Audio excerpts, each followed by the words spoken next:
नमस्कार, मैं रवीश कुमार। आज हम बात करेंगे एक ऐसे डर की जो सिर्फ एक देश को नहीं बल्कि पूरे पश्चिम एशिया को बेचैन किए हुए है। इस डर का नाम है ईरानी परमाणु बम। और इस डर की छाम में खड़ा है इजरायल, जो कह रहा है हम सिर्फ चुप नहीं बैठ सकते। एक और ईरान है जिसकी परमाणु गतिविधियां लगातार दुनिया की निगरानी में है, और दूसरी ओर इजरायल है जो कह रहा है कि अगर जरूरत पड़ी तो फिर से हमला करेंगे, जैसा उन्होंने सीरिया में किया, इराक में किया और शायद अब ईरान को लेकर सोच रहे हैं। लेकिन इस बार मामला थोड़ा अलग है, क्योंकि इस बार इजरायल खुद युद्ध में फंसा हुआ है गाजा में हमास से।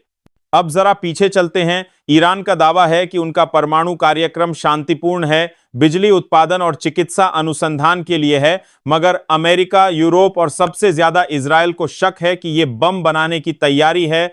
IAEA यानी इंटरनेशनल एटॉमिक एनर्जी एजेंसी की रिपोर्ट कहती है कि ईरान ने अपने यूरेनियम भंडार को वेपन्स ग्रेड स्तर के करीब पहुंचा दिया है। इसका मतलब अगर ईरान चाहे तो कुछ महीनों में बम बना सकता है। अब आप सोचिए, इजरायल जैसे छोटे से देश के लिए, जो चारों ओर से दुश्मनों से घिरा हुआ है, यह कितना बड़ा खतरा है। इजरायली रक्षा मंत्री योआव गैलेंट ने हाल ही में कहा कि हम इस खतरे को सिर्फ डिप्लोमेसी से नहीं सुलझा सकते, अगर जरूरत पड़ी तो कार्रवाई करेंगे। इसका मतलब क्या हुआ? क्या इजरायल फिर से सीक्रेट मिशन चलाने वाला है? क्या ईरान के भीतर जाकर उसके परमाणु ठिकानों पर हमला होगा? इजरायल का इतिहास बताता है कि जब बात उसके वजूद की आती है तो वो कोई कूटनीति नहीं देखता, सीधे कार्रवाई करता है। अब इस पूरे परिदृश्य में एक और बात सामने आ रही है, भारत का रुख। भारत ने हाल ही में गाजा में संघर्ष विराम यानी सीज फायर का समर्थन किया, लेकिन इजरायल इससे थोड़ा नाखुश दिख रहा है। इजरायल के कुछ मीडिया चैनलों और नेताओं ने इशारों में कहा कि दोस्त वही जो मुश्किल समय में साथ दे। सवाल यह है कि क्या इजरायल चाहता है कि भारत खुलकर उसके पक्ष में बोले? क्या इजरायल चाहता है कि भारत हमास को आतंकवादी कहे और सीज फायर की बात न करे? भारत की कूटनीति संतुलन साधने की रही है। एक तरफ फिलिस्तीन की जनता के साथ सहानुभूति और दूसरी ओर इजरायल के साथ बढ़ती रणनीतिक साझेदारी। लेकिन इस बार का युद्ध लंबा खिंच गया है और मानवाधिकारों का मुद्दा अब दुनिया भर में उठ रहा है। अब जरा सोचिए, अगर इजरायल ईरान पर हमला करता है तो क्या होगा? नंबर 1, पूरा पश्चिम एशिया युद्ध की आग में झुलस सकता है।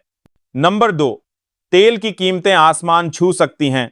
नंबर 3, भारत जैसे देशों की अर्थव्यवस्था पर बड़ा असर पड़ सकता है। नंबर 4 और सबसे बड़ा खतरा, आतंकवाद के नए मोर्चे खुल सकते हैं। इजरायल जानता है कि यह कोई छोटा फैसला नहीं होगा, लेकिन वो ये भी मानता है कि अगर आज चुप रहे तो कल बहुत देर हो सकती है। क्या आपको लगता है कि ईरान वाकई में परमाणु बम बना रहा है? क्या इजरायल को हमला करना चाहिए? और भारत को किसका साथ देना चाहिए, इजरायल या अंतरराष्ट्रीय समुदाय का? आप अपनी राय कमेंट में जरूर लिखिए। अगर आप पहली बार चैनल पर आए हैं तो सब्सक्राइब कीजिए, वीडियो को लाइक कीजिए ताकि ये और लोगों तक पहुंचे। अब आप सोचिए, इजरायल एक साथ 2 मोर्चों पर कैसे लड़ेगा? क्या इजरायल की सेना और उसकी इकोनॉमी इस दोहरी चुनौती को झेल पाएगी?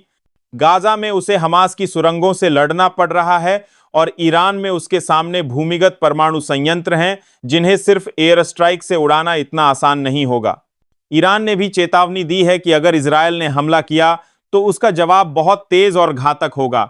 ईरान के पास सीरिया, इराक और लेबनान में मिलिशिया नेटवर्क है, हिजबुल्लाह और दूसरे गुट, और अगर ये सभी सक्रिय हो गए तो इजरायल के लिए हालात और भी मुश्किल हो जाएंगे।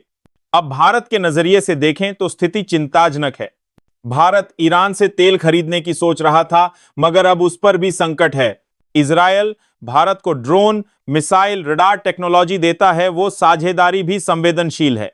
और तीसरी बात, भारत के 90 लाख लोग खाड़ी देशों में रहते हैं। अगर युद्ध भड़कता है तो इन सबकी सुरक्षा सबसे बड़ा सवाल बन जाएगी। अंत में सवाल वही, क्या युद्ध ही आखिरी रास्ता है? हमने देखा है कि जब जब कोई देश युद्ध के नाम पर कूटनीति को धक्का देता है, तब तब हालात और बिगड़ते हैं।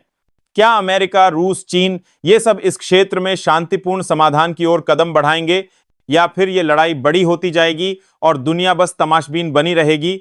आपका क्या कहना है? नीचे कमेंट बॉक्स में जरूर लिखिए। क्या इजरायल को ईरान पर हमला करना चाहिए? क्या भारत को सीज फायर की बात करनी चाहिए या इजरायल के साथ खड़ा होना चाहिए? आपके कमेंट हमारे लिए बहुत महत्वपूर्ण हैं।